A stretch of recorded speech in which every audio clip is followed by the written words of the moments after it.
Vamos lá, galera, mais um vídeo direto ao ponto. Hoje vamos falar de um tema muito delicado, vamos falar de dízimos. Quando Malaquias, que é mais ou menos o padroeiro do dízimo, ele está exortando o povo porque não estão dando dízimo, ele está exortando a Israel porque não estavam retendo os dízimos para os levitas, os sacerdotes levitas, que tinham a legitimidade de receber o dízimo, que era em alimento, tá bom? Não era grana, era alimento. Jesus, então, ele quebra o paradigma, ele é o leão da tribo de Judá. Ele não vem da tribo dos sacerdotes, de Levi, ele é o leão da tribo de Judá, né? Então, vamos ver o que acontece aqui. Jesus, ele não recebeu dízimo, tá? Não está escrito que Jesus recebeu dízimo, e ele também não está escrito que ele deu dízimo. Poxa vida, e agora, como é que fica que o povo que cobra dízimo, hein? Pois é, olha como é que Jesus era sustentado. Lucas 8,3. E Joana, mulher de Cusa, procurador de Herodes, e Susana, e muitas outras que o serviam com seus bens. Mulheres serviam a Jesus com seus bens, serviam a Jesus com dinheiro, com provisão, para sustentá-lo voluntariamente. Não está escrito, eles davam dízimo para Jesus. Não, Jesus não recebia dízimo. Jesus não deu dízimo. Paulo não recebia dízimo das comunidades que ele fundou. Ele recebia ofertas voluntárias em amor, né? Também não recebia dízimo. Olha só o que está colocando aqui. Jesus, certa vez, ele está observando, ele está dentro do gasofilácio, que era uma ala, onde se depositavam ali as suas ofertas, né? Então, tá lá. Estando Jesus assentado defronte à arca do tesouro, observava a maneira como a multidão lançava o dinheiro na arca do tesouro, e muitos ricos deitavam muito. Imagina só você nessa cena, observando Jesus observar. Você está observando Jesus observar, né? Aí vindo, porém, uma viúva pobre, né, deitou 2 pequenas moedas que valiam meio centavo, e chamando os seus discípulos disse, vem cá, deixa eu te mostrar uma coisa para vocês. Em verdade vos digo que essa pobre viúva deitou mais do que todos os que deitaram na arca do tesouro, porque de todos que deitaram ali, deitaram o que lhe sobejava, davam esmola, é isso que a pessoa dá, né?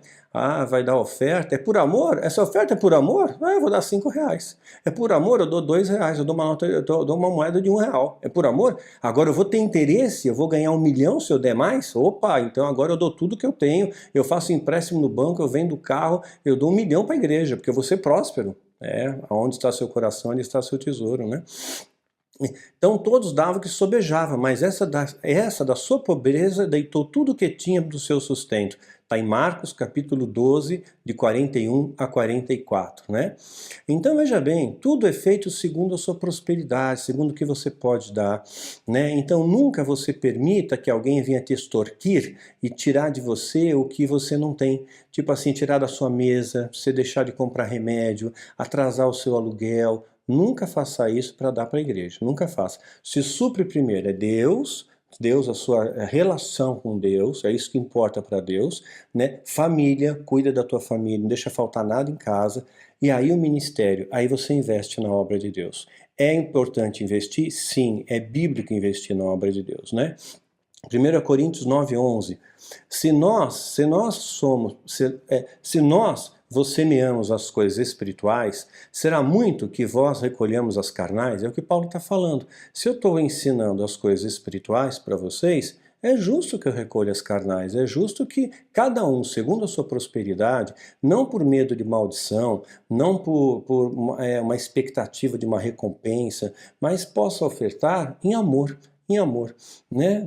Ofertar em amor para que haja manutenção do evangelho, para que haja manutenção da palavra, para que haja manutenção da minha casa, por exemplo, dos meus bichos, dos meus animais, do meu aluguel, das minhas contas, e eu tenha serenidade para produzir qualidade de livros e qualidade de vídeos, né? Por exemplo, tá? Então Paulo coloca isso. Aí depois Paulo também diz outra coisa. Porquanto tive por coisa necessária, olha que Paulo falou, foi necessário, desculpa gente, eu tive que exortar vocês, exortar esses irmãos, para que primeiro fossem ter convosco e preparasse de antemão a nossa bênção. Já que antes anunciada para que esteja pronto como bênção e não como avareza. Você fala em amor, rola avareza. Fala que vai ter prosperidade, aí a pessoa dá o que tem e o que não tem, ela tira a cueca e dá, né? Mas acontece quando você fala em amor, o amor está se esfriando, né? E Paulo está dizendo, daí com bênção, não com avareza. Quando vai ofertar, oferta em amor. Dá o melhor que você pode, mas não tira da sua casa, não tira da sua mesa. Digo isso que o que semeia pouco, pouco também ceifará. E o que semeia em abundância ceifará. Cada um contribua segundo propôs em seu coração. Paulo não diz, dá 10%. Esse mês aqui é o trízimo, viu? Agora você vai entrar na campanha, R$1.000 por mês. Não. Cada um de acordo com o seu coração, né? Não com tristeza ou por necessidade, porque Deus ama quem dá com alegria. Não por necessidade, eu vou dar, vou barganhar com Deus. Não, Deus ama quem dá com alegria, né? E Deus é poderoso para fazer abundar em vós toda a graça, a fim de que, tendo sempre em tudo toda a suficiência, abundeis em toda boa obra. Conforme está escrito, espalhou, deu aos pobres a sua justiça, permanece para sempre. Ora, aquele que dá semente ao que semeia, mais uma vez Paulo está exortando, aquele que dá semente ao que semeia, aquele que está semeando o amor, aquele que está semeando as coisas espirituais, aquele que dá semente ao que semeia, também vos dê pão para comer e multiplique a vossa sementeira e aumente os frutos da vossa justiça. Significa que Deus não vai te desamparar quando você realmente abençoa um justo, não um picareta, não um ladrão, entendeu? Né? Para que em tudo que enriqueçais na boa beneficência, a qual faz por serem, deem graças a Deus, né? E aí termina aqui, mas também é abundante em muitas graças que se dão a Deus. 2 Coríntios 9, de 5 a 11, né? Então, Paulo está deixando uma orientação para nós aqui. Olha outra coisa. Ora, quando a coleta que se faz para os santos, fazei também o mesmo que ordenei às igrejas da Galácia, né? No primeiro dia da semana, cada um põe a parte do que puder ajuntar. Veja só, não tem dízimo, não tem trízimo, não tem percentual, a parte do que puder ajuntar. Né?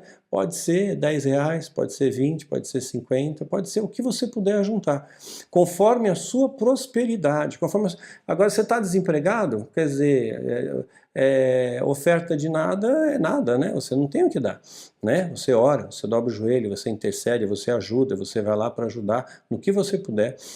É para que não façam as coletas quando eu chegar. 1 Coríntios 16, de 1 a 2. Paulo não queria constranger as pessoas para fazer coleta na presença dele, né? Porque poderia vir mais. Ele queria que fizessem antes. Está vendo que sabedoria? E aí continua um outro texto aqui.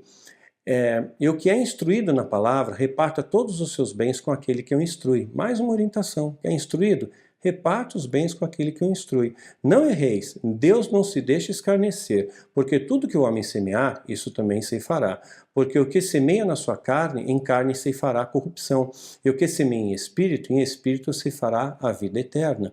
E não nos cansemos de fazer o bem, porque no seu tempo ceifaremos, se não houvermos desfalecido. Então, enquanto temos tempo, enquanto a gente tem vida, façamos o bem a todos, mas principalmente aos domésticos da fé. Gálatas 6, de 6 a 10. É por isso que eu tenho apresentado como proposta para vocês, manda para mim o seu negócio para eu divulgar, né? Para eu poder te ajudar a divulgar. Vamos fazer o bem, colocar Gálatas em prática aqui, né? Vamos nos ajudar uns aos outros, vamos dar preferência a você consumir os bens de um irmão, né? De uma tecelagem, de um empório, do que seja, artesanato, né? Aí você vai dizer, poxa vida, mas peraí, Daniel, você está falando aqui que dízimo é do Velho Testamento, mas no Novo Testamento tem uma palavra lá que fala de dízimo. Os profissionais da fé adoram usar esse texto, tá? É o texto number one dos profissionais da fé, porque não tem nenhum outro texto nas Escrituras, no Novo Testamento, que fale de dízimo, exceto esse, Mateus 23. Eu vou ler para vocês. Ai de vós, escribas e fariseus hipócritas. Já começou com uma bronca. Jesus está dando uma bronca nos caras, tá? Pois que dizimais o hortelã, o endro e o cominho, e desprezais o mais importante, a lei, o juízo e a misericórdia e a fé. Né? Então, o que ele está dizendo? Está dando uma bronca, mas aí tudo bem, ele citou dízimo aqui. Está em Mateus 23, 23 a 24. Naquele momento histórico, era lei. Não tinha começado a graça. Né? Nós somos herdeiros de uma nova aliança, não é assim? Só que eu só posso ser herdeiro se o meu testamenteiro morrer, né? Então, quando Jesus, que é em posse do testamento da nova aliança, ele morre, né? Nós estamos naquela escritura como herdeiros da nova aliança que Jesus deixa para nós. Então, enquanto Jesus está vivo, eu não sou herdeiro da nova aliança, porque ela não começou ainda, simples assim. Então, nesse momento histórico, Mateus 23, sim, estão na lei, né? Poderiam usar, sim, como lei. Só que a coisa muda um pouquinho de figura aqui, né? Olha aqui. E Jesus, clamando outra vez com grande voz, Jesus está na cruz, está quase, está morrendo, né? Rendeu o seu espírito, né? Em outros textos, está consumado. Aqui sim, morreu aquele que tinha o testamento. Nós herdamos o testamento, nosso nome está lá no testamento, né? Nós somos beneficiários desse testamento. E agora continua, eis que o véu do templo se rasgou em dois, porque o véu separava o sacerdote de Deus, da presença do Santo dos Santos. Não tem mais. Nós somos sacerdotes reais em Cristo. Você tem liberdade de entrar na sala do trono a hora que você quiser, né? E de alto a baixo, e tremeu a terra, e fenderam-se as pedras. Mateus 27, de 50 a 51. Está consumado, né? Ou seja, aí começa a nova aliança, ele começa a era da graça. E na graça não tem dízimo, acabou. Nunca mais você vai ver em todo o Novo Testamento falando de dízimo. Fala ali, que ali sim, era a velha aliança, né? Estava na lei. Agora, depois da crucificação, está consumado. O véu do templo se rasga, terremoto, fenderam-se as rochas, né? Começa um Novo Testamento e nós somos beneficiários do Novo Testamento. É assim que é, simples assim. E nesse Novo Testamento é graça. E tudo que você faz por amor. Você oferta em amor, você abraça em amor, você ajuda em amor. O amor é a base, né? Não existe percentual. Paulo não recebia dízimo das comunidades. Lembra, enfatizo isso. Tá? Então, quando o pastor falar para você, hora do dízimo, onde é que está isso? Está lá, Mateus 23. Mentira, pastor. Não. Ali era a lei. E a graça começou com a morte de Cristo. Ele sabe disso, ele sabe. Todos os pastores que eu conheço, né, e não são poucos, eles sabem exatamente disso. Mas eles dizem o seguinte para mim, Daniel, se eu falar para eles que é por amor, ninguém vai dar nada, porque o amor está se esfriando, ninguém vai ofertar nada. Mas, gente, eu vivo há 22 anos por amor a Deus e eu recebo ofertas de amor, ofertas voluntárias. Tem momentos de dificuldade? Tenho, muitos, a maior parte, né? Mas também tem momentos que Deus supre as minhas necessidades, eu consigo honrar as minhas contas e tá tudo bem. Mas eu não vou me vender, eu não vou enganar o povo, né? Simplesmente para usufruir de um benefício que não me é lícito, que não me é legítimo. Porque se eu fizer isso, eu perco a autoridade espiritual. Perco a autoridade espiritual, eu perco intimidade com Deus. E não tem nada mais precioso do que intimidade com Deus. Esse é o recado para vocês, gente. Que Deus te abençoe e te guarde grandemente. Até o próximo vídeo.